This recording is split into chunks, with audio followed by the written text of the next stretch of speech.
Imagine walking into a store with an endless variety of products. Does having more choices make you happier, or does it overwhelm you? Welcome to the paradox of choice. In our modern world, we're surrounded by an astonishing array of options, from the aisles of the supermarket brimming with different brands of cereal, to the vast library of films on your favorite streaming service, to the myriad of career paths available. We're bombarded with choices. You'd think this would be a good thing, right? More choice equals more freedom, and more freedom equals more happiness, but this isn't necessarily the case. Enter the paradox of choice. This concept, introduced by psychologist Barry Schwartz, suggests that while some choice is undoubtedly better than none, more isn't always better. An abundance of choices can lead to anxiety, stress, and a sense of dissatisfaction. Consider this. You're at the grocery store, standing in front of 50 different types of pasta sauce. You spend half an hour reading labels, comparing prices, pondering over which one might taste the best. Eventually, you make a choice. But instead of feeling satisfied with your decision, you leave the store feeling drained, overwhelmed, and even regretful, wondering if one of the other 49 options might have been better. Or think about choosing a movie to watch. There are literally thousands of films at your fingertips. You could spend hours scrolling through options, reading reviews, watching trailers. And yet you might still feel unsatisfied with whatever you choose, always wondering if there's something better out there you're missing. Even life-changing decisions like choosing a career path can be fraught with this paradox. With so many possibilities, it's easy to feel overwhelmed, anxious, and perpetually dissatisfied, always questioning if a different choice might have brought more satisfaction or success. So, next time you find yourself overwhelmed by choices, remember, less can often be more. The paradox of choice reminds us that having more options doesn't necessarily lead to greater happiness. Instead, it can lead to a sense of being overwhelmed, of second-guessing our decisions, and ultimately, of being less satisfied with the choices we make. Now, let's take a trip back to ancient Greece. If you replace all the parts of a ship over time, is it still the same ship? Welcome to the ship of Theseus paradox. The ship of Theseus paradox springs from a tale told by Plutarch, a Greek historian. In this tale, the ship belonging to the hero Theseus was preserved in a harbor as a museum piece. As the years rolled by, the wooden parts began to rot and were replaced with new pieces of wood. After a while, every single part of the ship had been replaced. So the question arises, is it still the same ship? This paradox isn't just about a wooden ship. It's about identity, change, and continuity over time. To better understand this, let's consider a few examples. Imagine you have a car. Over the years, you replace the tires, then the engine, followed by the seats, and so on. Bit by bit, every single part of the car gets replaced. Is it still the same car you bought years ago? Or is it a new car altogether? Consider your computer. You started with a basic model, but over the years you've upgraded the hard drive, the processor, and even the operating system. Is it still the same computer, or has it become a new machine? And here's a thought that might surprise you. The cells in our bodies are constantly dying and being replaced. In fact, it's estimated that over the span of 7 years, the majority of our cells have been replaced. Does that mean we become a different person every 7 years? The ship of Theseus paradox challenges our perception of identity. It forces us to question what makes something the same thing over time. Is it the material composition? Is it the continuity? Or is it the overall structure and form? Philosophers have grappled with these questions for centuries. Some argue that identity is about continuity. As long as the changes happen gradually and the overall structure remains the same, it's still the same object or person. Others suggest that identity is about the material. If the original material is gone, then it's a different thing. The ship of Theseus paradox doesn't have a definitive answer. It's a thought experiment, a tool to ponder about the nature of identity and change. It's a reminder that the world around us, and even we ourselves, are in a constant state of flux.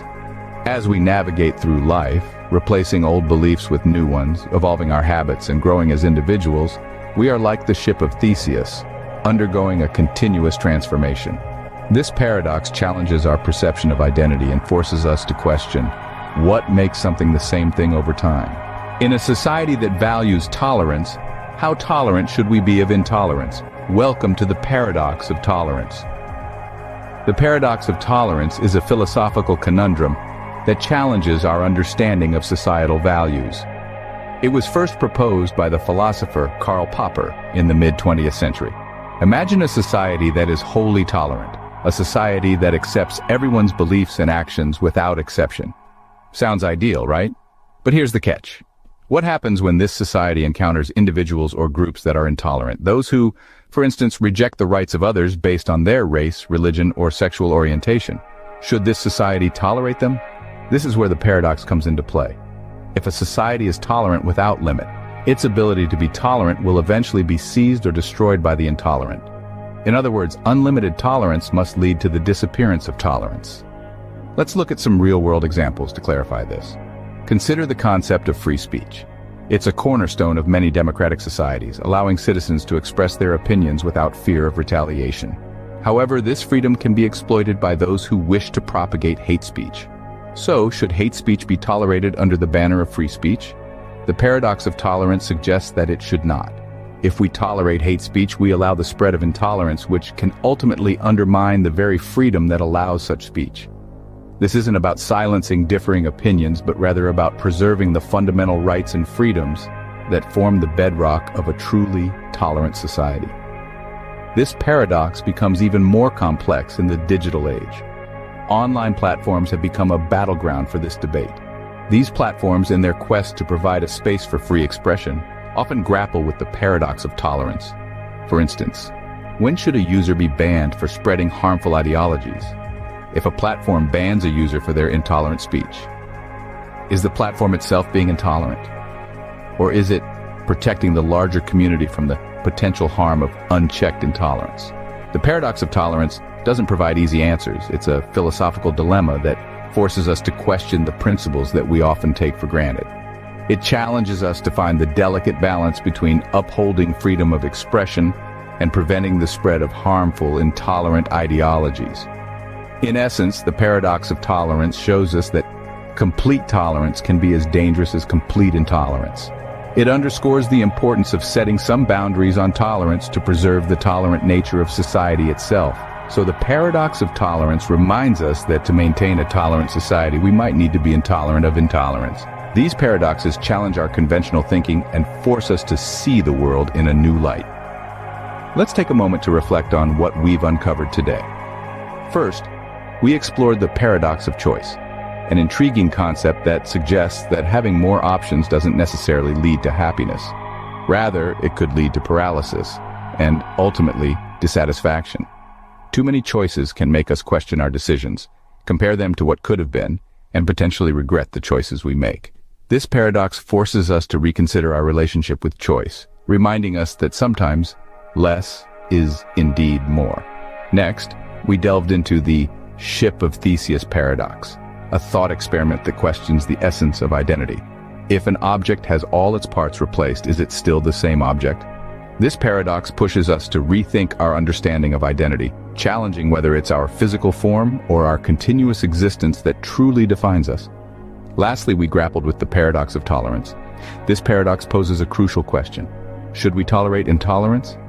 If we do, intolerance may prevail, but if we don't, are we not ourselves being intolerant? This paradox urges us to reevaluate our stance on tolerance, highlighting the delicate balance between upholding freedom of speech and maintaining societal harmony. These paradoxes, though seemingly abstract and theoretical, have profound implications on our daily lives. They invite us to question our assumptions, to challenge our beliefs, and to view the world from a different perspective. They remind us that life isn't always black and white, that there are gray areas that are worth exploring. So, next time you encounter a paradox, embrace it. It might just change the way you think about everything.